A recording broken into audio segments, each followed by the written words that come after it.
What is up, guys? This is Technic. It's going to be my first video on this channel. Basically, I'm just going to go over a really awesome build that I made for 2016 in the month of January. It's going to be awesome because it's going to be a mini ITX build, and it's going to be inside the Corsair 250D, which is a really awesome case. It's got a little panel on top that you can see through and see all your awesome components.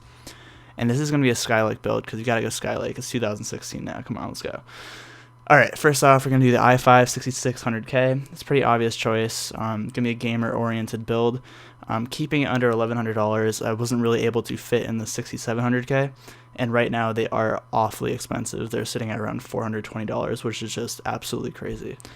So the next component I want to go over in this build is going to be the Corsair H55, which is a CPU cooler. I really didn't want to make any compromises in this build. I know a lot of people would recommend air cooling for a mini ITX build, but since it is a 6600K, I expect you to be overclocking, so adding some water to your build is going to be a huge plus. And the nice thing about the H55, it's going to be a single 120mm cooler, so it's going to fit right inside the Corsair 250D, which is going to be really awesome. So for the motherboard in this build, I went with a solid Gigabyte board. It's a Gigabyte GA-Z170N to be specific. I went with this board for a few reasons. First of all, it's going to have all the full-fledged capabilities, so you can overclock your 6600K. It's going to have plenty of USB ports on the back. It has Wi-Fi, and it also has the newest feature of like M.2, which if you're going for super fast like boot drive, for example, although I didn't include one in this build, if you wanted to in the future, you could always upgrade to an M.2. Really solid upgrade if you go that path. And speaking of storage, I did want to include a nice size SSD. Got a 250GB A50 Evo. I mean, I have one of these in my computer. It's rock solid. Just put on rapid and you're booting up in seconds, especially with the Skylake fast boot feature. You're not going to have any problems, and 250GB is a pretty good amount to store all your games and stuff. I have no issues with it, and I'm a huge gamer, so I can't imagine anyone else doing it, unless you're installing like huge mass storage. Then I'd suggest getting like a mass storage, like regular disk drive for your computer. I didn't include that in here though, just heads up. And then going on to the RAM, it is a DDR4 build, obviously, because it is Skylake, so I figured 16GB is it's becoming the standard right now, so I added in Corsair Vengeance low profile black to go with the motherboard theme.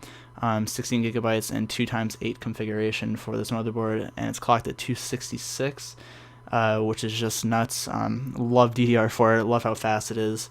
Really solid option. Of course, I'm a Corsair fanboy, so of course I had to go with Corsair Vengeance low profile. So one of the most important parts of any computer build is going to be the power supply. You want clean power, you want a good brand that's going to be really reliable, and EVGA right now has a really good deal on a Supernova 650 watt. It's actually 80 plus gold, so you're going to be super efficient. And another benefit and another reason why I picked this power supply in particular was because it was fully modular. This is a super big deal in a mini ITX case because you have so many wires with like a regular power supply that isn't modular, and you're just going to have them everywhere. And in a mini ITX case, having a fully modular power supply is a huge bonus. You'll be able to take the cables out that you don't need so you can have better airflow, better temperatures, which obviously leads to better performance, and that is a huge factor in a mini ITX case. So that is why I went with the EVGA Supernova Hex 650 watt 80 plus gold. So last but not least, we have the graphics card. Now I did have to put in a 970 in this build, which is an awesome graphics card. I currently have one too. This is a graphics card from Asus. It's the 970 Strix with 4GB of RAM in it. This is plenty of power. It's going to power even some games at 1440p. Maybe not at 60 frames per second, but on 1080p, this is the king. This card is going to perform most games at 1080p at high. Common games like League of Legends performs it incredibly well, way over 60 frames per second. I think I get 200 something frames in League right now. Popular games such as Fallout 4, no problem, 60 FPS constant at 1080p. It really just is an awesome card, and that's why I highly recommend it. With a regular ATX build, I would usually put in a 980 just because the components for an ATX build are a little bit cheaper. But in this build, 970 is going to be really awesome. It's going to work really well with your i5 6600K. My opinion, best bang for your buck, $1,000 or $1,100 build. It's going to be an awesome choice. That's why I went with it. So to summarize this build, it's going to be an awesome build for anybody who's on the go because it is mITX form factor, and especially if you're a college student, for example, and you bring it from your dorm room back to home, you're not going to have any issues bringing it in the car or whatever. It's going to be super light, and it's going to be a really small form factor, and with a 250D, it's going to look awesome too. and you're going to be perfectly fine as far as performance goes with the 970 and the 6600K. Almost all games you're going to be playing at 1080p. You're going to be perfectly fine playing on pretty much high. And even with the 6600K, you're going to have no problems running hardcore programs such as video editing programs, or even maybe coding or whatever you're into. You got you covered with the i5 6600K. Solid build for January. I'm starting off the year right with this 2016 year. Great upgrade path, especially if you're running from AMD.